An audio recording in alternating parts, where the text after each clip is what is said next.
limbic brain. Yeah, but I mean, with the type of behavior that there is, I mean, do you really feel the need to, like, give them the courtesy of splitting it up and segmenting them?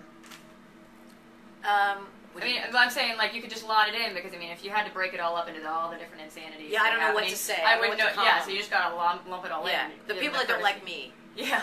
Or Margaret. But then also, we're female. And it's really easy to marshal cultural hostility towards females. And she talks a lot about her race and things like that. Yeah. Females in entertainment, and females that don't look classically attractive. And don't say what you want. And that they consider loud or what have you. But if you don't look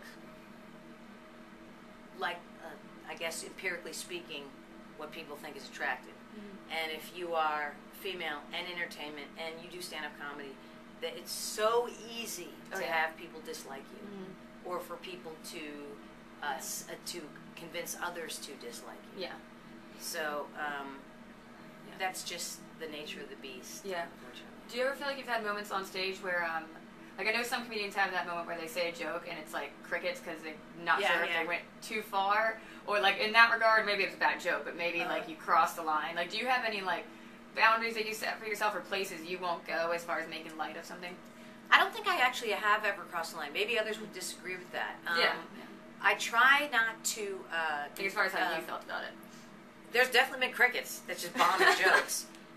There's been times where I'm trying to make a larger point, but I didn't articulate it correctly, so it came off wrong, and there's crickets. And then I start panicking, and I can't make it right again. Yeah. How do you move past that kind of bomb moment? It's difficult, especially if you're compelled to deconstruct it, which I am. Oh, God. So it's difficult. I try not to be ad hominem attacks, if you will, if that's the right phrase, for like, that ugly motherfucker, unless they are ugly on the inside. Okay. If they're ugly on the inside, I don't feel bad about if they also happen to be like Rush Limbaugh. You know what I mean? He's so ugly on the inside, I think it's okay to also point out that he's repugnant.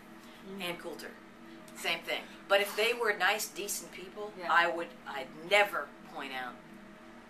You know what I mean? Well, somebody's physical appearance. I mean, that's all relative anyway. I mean, so they're just so ugly on the inside, it radiates out. Yeah, no, I totally see what you're saying. And I try not to swear too much. Sometimes it happens. I just try not to do that. Yeah.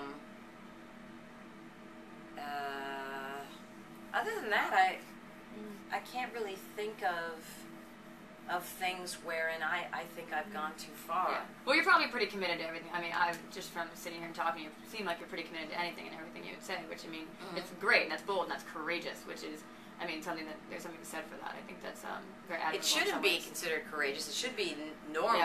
Yeah. And it's weird when people say, you're really controversial. I don't say anything controversial. What is controversial about pointing out that torture is illegal, or that the Republican Party is now the white power movement? That is a fact. You know, that's backed up by the Southern Poverty Law Center that tracks these things. Our own Homeland Security that's been tracking the spike in hate groups and activity since the campaign started of Obama, and since the browning of society, if you will. There's actual data you can look at. For this stuff. I don't just pull it out of my ass. Yeah, it's not that you're being controversial just to be so. Yep. And there's no benefit to it. There's no benefit, in my opinion, when some people say, oh, you just say stuff to get attention. Oh, God, no. There is no benefit to the kind of attention that you, it's not professional, it doesn't behoove you.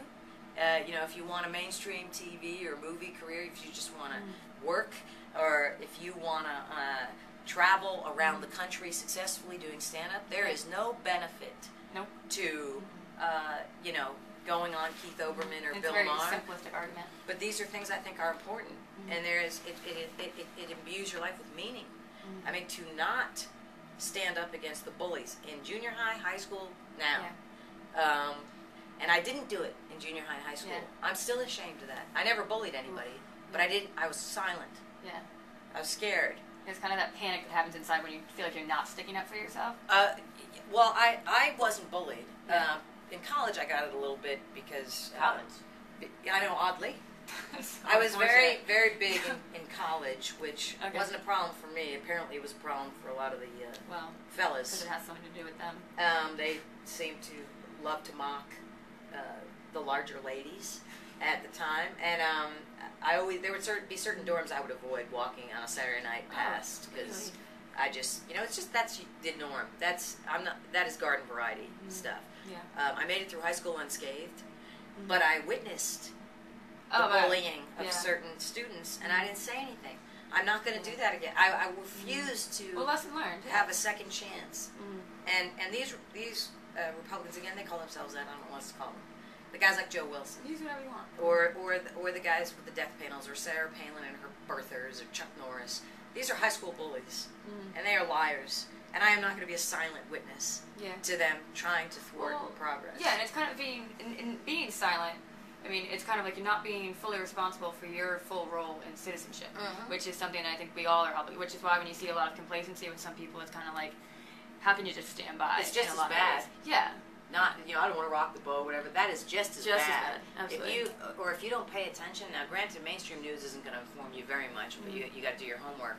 But knowledge is a means to power. It's not necessarily power in and of itself, but at least you can defend yourself. Stopping knowledge means at some point you're just stopping progress. You're just stopping. Yeah, you're stopping your own evolution. Yeah, absolutely. And it's what could be more meaningful than socio-political, cultural issues that affect you and your family and your friends. Yeah. If you have kids, especially if you have kids. Generations. Every day, what could be more important? Like so many people say, I don't discuss politics or religion. What do you talk about? The American Idol? You know what I mean? Like what could be more important at the dinner table to be discussing? Yeah. Kind of to switch gears a little bit. I Hate Myself Productions. Is that still around? Yeah. There's no reason to name it that other than there's a lot of people that had what sounded like arrogant name production companies to me at the time. So at the time, like there's just a couple of other comics who had things like funniest guy in the room production, stuff like that. So I was like, I Hate Myself Productions. But at the time, I was hungover so much, and that would always be the first thing that would pop out of my mouth, waking up hungover, like, oh, not again. Never again. And so I just, but it's not because I hate myself. I do struggle with self-loathing. Yeah, I've heard you say that before. I do. Sometimes it's debilitating, sometimes not. It's better than it was. There's times where it's very. Yeah. And again, I'm not saying that in a poor me way. I'm just saying that it happens to be... Well, I mean, if it's realistic, it's realistic. It happens to be an issue that does present a problem for my personal progress. Just really, really, really debilitating self-loathing and low self-esteem. Yeah. And then some days it's fine. Or some minutes. Honestly, it goes from hour to hour. So it's kind of waves, like ebbs and flows a little bit. Yeah. So are there any projects going on with I Hate Myself Productions? Is that still? No, I don't even. I just incorporated. Oh, okay. It was okay. Back in the 90s when I was making money. Oh, those were the days. My accountant said you should incorporate and you file taxes quarterly. And then also I did produce some stuff back then. Yeah. A couple of Comedy Central things and some tours and stuff. Okay. And when I do, there's been some development deals over the years that have not come to fruition where I am a producer on them. But it's really just to be incorporated for tax purposes. Cool. This is a guilty pleasure question of mine. One of my favorite movies is Wet Hot American Summer. I love that movie. So don't be guilty over your pleasure. No, it's one of those things where you love it to an extent that people are like, okay. That was one of the best times I ever had. See, that's what I wanted to ask you about because of that cast. Like, I mean, Molly Shannon, Paul Rudd, Bradley Cooper, Amy Poehler. I mean, David Wayne, Michael Showalter, Michael Ian Black, Elizabeth Banks. Yeah. It's just like, I mean, just definitely one of those places where you want to be a fly on the wall. Like, there was funny stories. Like, oh my God, it was. I've never laughed so hard. It was.